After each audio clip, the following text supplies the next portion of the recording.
Bienvenidos a una nueva inversión. Hoy vamos a analizar a fondo un texto que es casi una fotografía de los inicios del cristianismo. El primer capítulo de la primera carta a los tesalonicenses. Sí, y para hacerlo nos vamos a apoyar en un análisis muy detallado que, la verdad, lo exprime al máximo, casi palabra por palabra. La misión es esa, ¿no? No es solo leer por leer. Exacto. Se trata de descifrar el ADN de una de las primeras comunidades cristianas. Vamos a ver que todo, desde un simple saludo hasta cómo hablan de la fe o del amor, nos cuenta una historia fascinante sobre qué les movía. ¿Y por qué su influencia fue tan explosiva? Justo. Pues vamos directos al grano. El capítulo empieza con el saludo, el versículo 1. A ver, a simple vista podría parecer el encabezado de un correo. Pablo, Silvano y Timoteo a la iglesia de los tesalonicenses. Vamos, una fórmula. Sí, parece una fórmula. ¿Tú al azar? Para nada. De hecho, lo primero que salta a la vista es que no es una carta firmada solo por Pablo. Cierto.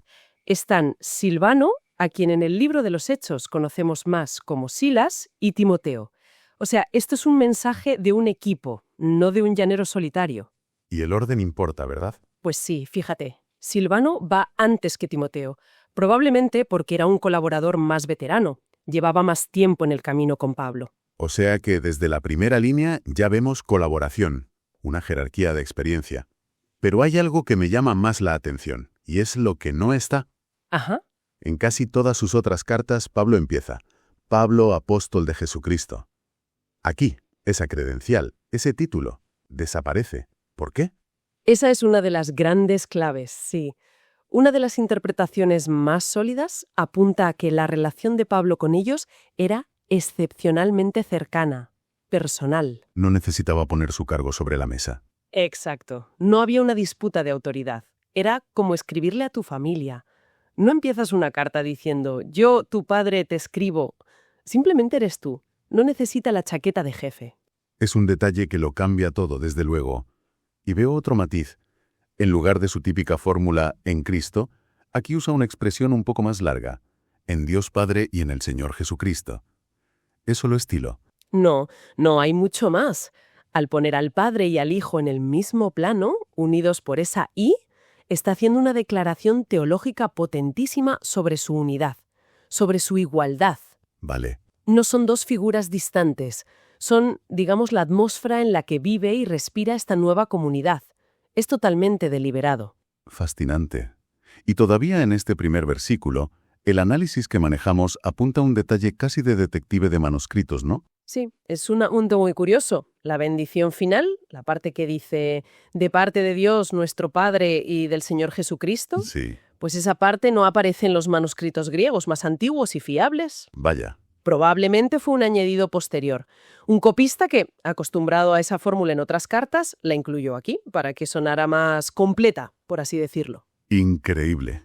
Un solo versículo y ya hemos tocado el trabajo en equipo, las relaciones personales, la teología y hasta la crítica textual. Desde luego. Es que un simple saludo esconde muchísimo. Pero bueno, Pablo no se queda ahí. Enseguida pasa a dar gracias por ellos. Y usa tres palabras que todos conocemos, pero que él parece redefinir por completo: fe, amor y esperanza. Exacto. Y la clave es que no las presenta como sentimientos o ideas abstractas. Son motores de acción. Fija que en la primera, la obra de vuestra fe. Espera un momento. Pablo, el mismo Pablo que en Romanos y en Gálatas insiste hasta la saciedad en que la salvación es por fe y no por obras, ¿no se está contradiciendo aquí? Porque suena un poco a eso. Parece una contradicción, es verdad, pero es una de las tensiones más productivas de su pensamiento. Lo que los análisis detallados, como el que seguimos, nos muestran es que para Pablo no hay conflicto. A ver. La fe que no produce nada, que no se traduce en acciones, sencillamente no es la fe de la que él habla. No son las obras las que te salvan, pero una fe que salva, inevitablemente, produce obras. Como dice en Gálatas, es la fe que obra por el amor. Entendido. Es una fe con consecuencias visibles, una fe que se mueve. Eso es. Vale. Y luego habla del trabajo de vuestro amor. La palabra trabajo aquí también parece tener una carga especial. Una carga enorme. Y es que la palabra griega que usa no es la habitual para trabajo, es kopos. ¿Copos? Sí, copos. Y no significa simplemente una tarea, significa un esfuerzo agotador, un trabajo pesado, fatigoso, que te deja exhausto, a veces incluso un trabajo molesto. O sea que el amor para Pablo no era un sentimiento bonito y ya está. Implicaba arremangarse, sudar, cansarse. Precisamente. Es un concepto muy físico, casi de obrero. El amor como un esfuerzo deliberado y costoso. Justo. Implica soportar cargas por los demás incluso cuando es difícil e incómodo. Es un amor que se demuestra en el esfuerzo, no solo en las palabras. Y la tercera es la paciencia de vuestra esperanza. Y de nuevo, paciencia puede sonarnos a algo pasivo, a sentarse a esperar. Sí, pero intuyo que no van por ahí los tiros. En absoluto. No es la paciencia de estar en la cola del súper. El análisis la describe como una resistencia activa, como la fortaleza del soldado intrépido. Vaya. Es la capacidad de aguantar firmemente bajo presión, de perseverar cuando todo se pone en contra. Y no es una esperanza vacía, un ojalá, sino la certeza absoluta en el regreso de Cristo. Es más, la resistencia de un maratoniano. Que sigue corriendo a pesar del dolor porque sabe que la meta es real y está ahí delante. Exacto.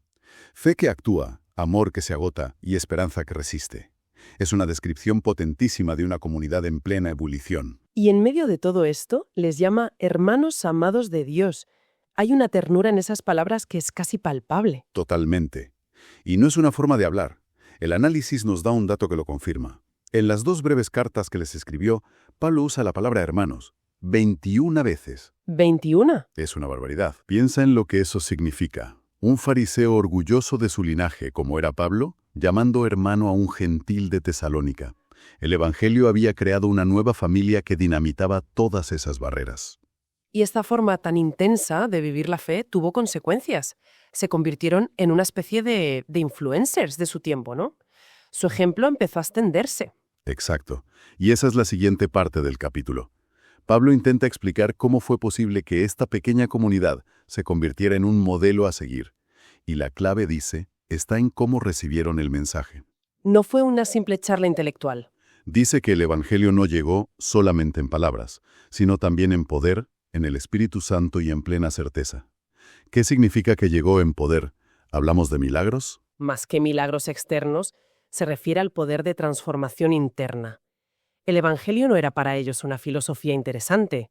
Era, y cito una idea del análisis, la operación de un poder que cambiaba vidas desde la raíz. ¿Un poder que te sacaba de un camino de destrucción? Y te colocaba en una realidad completamente nueva. Era algo que se experimentaba, no solo que se escuchaba. Y lo más paradójico es que lo experimentaron en el peor de los contextos. Dice que recibieron la palabra en medio de gran tribulación, pero a la vez con gozo del Espíritu Santo. Gozo y sufrimiento, juntos. Esa es la gran paradoja. Define la experiencia cristiana primitiva. Y sobre esto, el material que manejamos rescata una cita brutal de Martín Lutero. ¿Así? Decía algo como: si Cristo llevó una corona de espinas, ¿cómo habrían de esperar sus seguidores solamente una corona de rosas? La autenticidad de su fe se demostró precisamente ahí, en su capacidad de sentir un gozo profundo mientras sufrían persecución. Y esa autenticidad fue contagiosa. Se convirtieron en imitadores de Pablo y del Señor. Y al hacerlo, pasó algo increíble. Ellos mismos se convirtieron en el modelo. Eso es. Pablo usa una palabra griega muy específica: tupos. Tupos. Un tupos es un molde, un patrón del que se sacan copias. Dice que se convirtieron en un tupos para todos los creyentes de Macedonia y Acaya, o sea, de toda Grecia. Para toda Grecia, nada menos. Y el análisis insiste en que este es un elogio único. Pablo no le dice esto a ninguna otra iglesia con esta contundencia. Es como si hubieran aprendido tan bien la lección que se convirtieron en los nuevos profesores. Su fama se extendió tanto, aunque Pablo dice que ya no necesitaba ni hablar él, porque la vida de los tesalonicenses era el sermón. Me fascina la imagen que se usa en el análisis para describir esto. Su fe resonaba como el repetido eco de un gran trueno. Es una imagen potentísima. Su conducta, su forma de vivir, hacía más ruido y llegaba más lejos que cualquier discurso. Y en el versículo 9, Pablo desvela la mecánica interna de su conversión con una frase de una sutileza tremenda. El orden de las palabras es clave. Sí, aquí hay que fijarse bien. No dice que se convirtieron de los ídolos a Dios, sino que os convertisteis a Dios desde los ídolos. A ver si lo pillo. Quiere decir que el primer paso no fue el rechazo a lo antiguo, sino la atracción por lo nuevo. Lo has clavado. No es que odiaran a sus ídolos y buscaran una alternativa, sino que encontraron algo tan bueno, tan real. Que lo demás simplemente se les cayó de las manos. Esa es exactamente la idea. El movimiento principal fue hacia el Dios vivo y verdadero. Fue un encuentro positivo. Una atracción irresistible. Y como consecuencia, de forma natural, se apartaron de los ídolos. El foco no está en el abandono de lo malo, sino en el abrazo de lo bueno. Y eso lo cambia todo. Es una psicología de la conversión muy profunda. Y ese algo bueno que encontraron tenía una dirección muy clara, un punto en el horizonte que lo definía todo. La espera. Lo que nos lleva al último versículo. Un versículo que resume su nueva postura ante la vida. Esperar con ansia a su Hijo de entre los cielos. Y aquí hay otra joya lingüística. Otra. El verbo griego para esperar con ansia es anameno.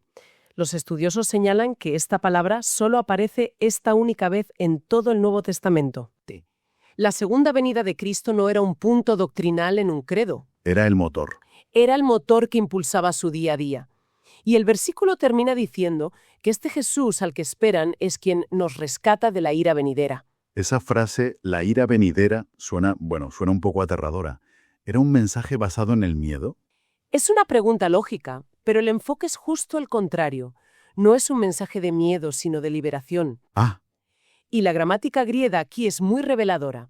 Al usar el participio presente, se sugiere que es una ira que está viniendo, un proceso de juicio divino que ya está en marcha, no solo un evento cataclísmico en un futuro lejano. vale, entiendo. Conecta con la idea profética del día del Señor, y Jesús es el que activamente rescata y libra de ese proceso. El énfasis está en la seguridad del rescate, no en el terror al juicio. Entiendo. O sea que el mensaje de salvación no es solo para el futuro. Es una liberación que empieza ahora de un juicio que ya está en marcha. Eso le da una urgencia y una gratitud tremendas al mensaje, ¿no? Totalmente. Lo cambia todo. Ha sido un viaje increíble. Empezamos con un simple hola y hemos terminado hablando de un amor que exige esfuerzo, una esperanza que resiste como un soldado y una conversión que pone todo patas arriba, centrada en la atracción a lo verdadero. Y hemos visto cómo una comunidad perseguida se convierte en un faro para toda una región. Exacto. Y hay una última pieza de contexto que lo hace todo aún más impactante. Esta carta es, con toda probabilidad, uno de los primeros escritos de todo el Nuevo Testamento. De los primerísimos. Sí, Pablo la escribió alrededor del año 50. Esto significa que la intensa expectativa por el regreso de Cristo, esa espera anhelante, no fue una idea tardía en el cristianismo. Era parte del ADN de la fe desde el minuto 1. Lo cual nos deja con una reflexión final casi obligada. El análisis destacaba que el testimonio de los tesalonicenses resonaba porque sus acciones hablaban más fuerte que sus palabras. Su conducta era el verdadero sermón. Y me quedo pensando, en nuestra época, una era saturada de palabras, de opiniones, de ruido digital donde todos gritamos para que nos oigan. ¿Qué acciones en la vida de una persona o de una comunidad están creando hoy un verdadero eco? Es una buena pregunta. ¿Qué dice nuestra conducta cuando por fin nos callamos?